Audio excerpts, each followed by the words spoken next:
So today we're going to go over the basic facts for beekeeping for beginners. So you want to start beekeeping.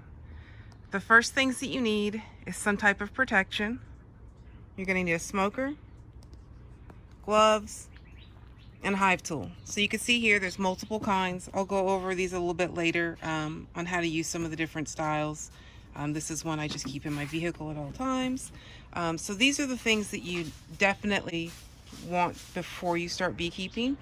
A suit to protect yourself, a smoker to help calm the bees, gloves to protect your hands, and a hive tool to help open, pry, and move the frames.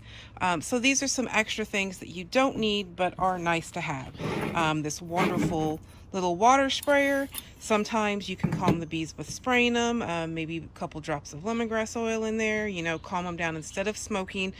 Sometimes that's helpful in the summertime when it's hot. This is a frame holder. These go on the outside of your frame or your hive box, and you can easily put 3 in here, and if I'm careful I can put 4 on it. These are nice so that you have a place to put your frames when you pull them out of the hive, as opposed to setting them on the ground or propping them. Keeps the bees close to the hive, makes it a little bit easier when you're putting them back together. This I absolutely love, a frame grabber. This is wonderful if you're having a hard time getting the frames out. You want to be gentle and careful when you pull your frames out of your hives.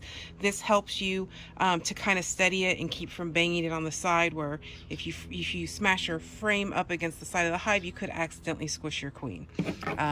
Another useful tool is the brush. I don't use this very often, but when I do, it's helpful that I have it. Say if you're trying to clean out your frames, when you're trying to harvest your honey, sometimes there's a few scragglers on there, and I'll just use the brush to lightly brush them away. This is much more gentler on them. I believe this is actually some type of hair. So that is basically the tools that you would have, for beekeeping. And again, the ones that you definitely need is a suit, some type of protection wear, if anything, at least to cover your face, your smoker, your hive tools, and your gloves. So there's many kind of bee suits that you can choose from. If you're trying to save a little money, you could start off with just a jacket. This has what they call the fencing veil. All of mine have the fencing veils. There are some other kinds that you can choose. You could probably get one of these for anywhere from $20 to $50, just depending. This was the first suit I bought. I bought it on sale on eBay for $25. It did the job, but after one of my hives turned Africanized and I got stung 10 times through my suit, I decided to upgrade to a better suit. So there's 2 different kinds of vented suits you can get. This one is the pretty common kind, and then this one is a pro vent. You can see that it has a much finer mesh. This is my preferred type of suit. I feel like they're a little bit lighter. I do recommend you get a vented suit in Phoenix because it does get so hot. And then one of the great things about these are, because of the multiple layers in here, it does make it a lot harder for the bees to get through and sting you. No suit is 100% bee sting proof though.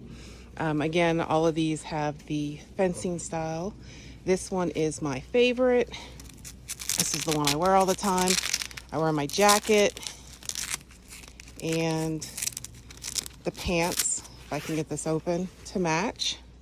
You don't have to buy the pants. One of the things I like about this is if my jacket gets destroyed, I can just purchase the jacket instead of having to buy a whole new suit. I did get a burn here one time. If anyone needs help with figuring out how to fix this, there's a screen material that you can buy to help fix screens, and this is what I used for that. So then we have our glove options. Same thing, you can do cheap. These are cowhide. They're a little bit thicker, tougher. I think these were maybe $15 on Amazon. And then you go into your goat skin, vented again. I like the goat skin gloves. I feel like they're more comfortable. You can move your fingers more.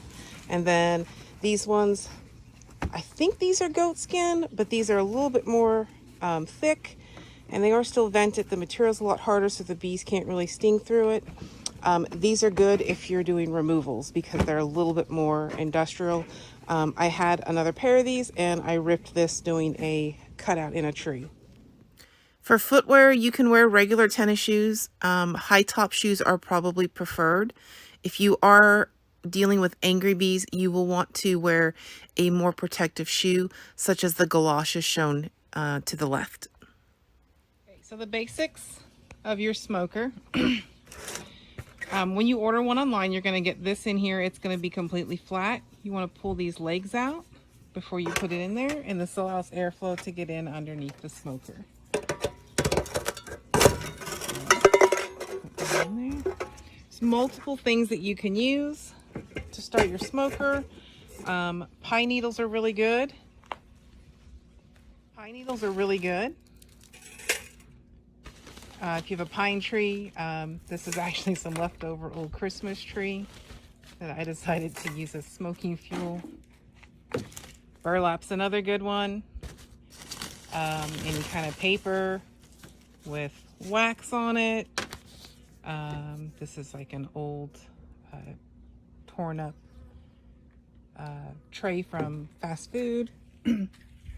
I've even used these little things here. Sometimes I will stick my smoker fuel in it. So I like to start the fire with putting pine needles in the bottom of mine. I'll light this, get it going.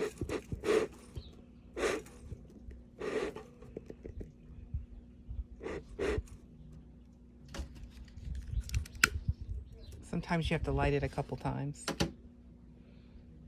If things get really bad, you can use a torch.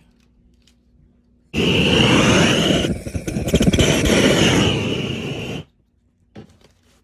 a couple different kinds of torches you can use. Then once I get the pine needles going, I will throw burlap on top.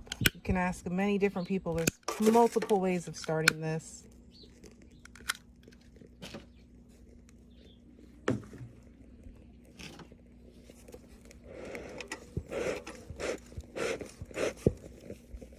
Throw a few pieces of burlap that I cut and tied into knots. I like to do it like that. I think it keeps it more compact. And then I usually pack it fuller than this, and then I will throw smoker fuel pellets on it. So I just put these in this container for easily carrying because I do hives in other places other than my own property. Sprinkle those on there. Sometimes I'll throw some rosemary on top or throw in some lemongrass. Just be careful that you don't set this on anything that will melt. I have done that before.